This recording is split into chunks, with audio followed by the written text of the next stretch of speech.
Narito ang national costume ng ating Binibining Pilipinas Globe 2025, Annabel May McDonnell, para sa The Miss Globe 2025 pageant sa Albania.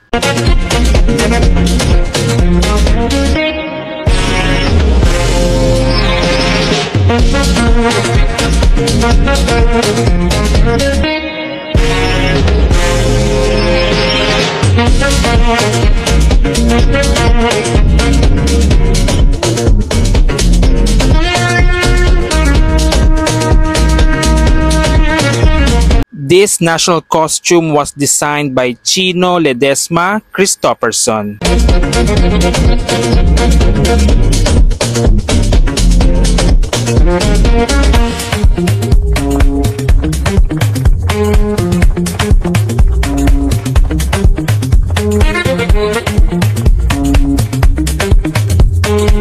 Anong masasabi nyo sa national costume ni Annabel May McDonnell, mga ka-fanatics?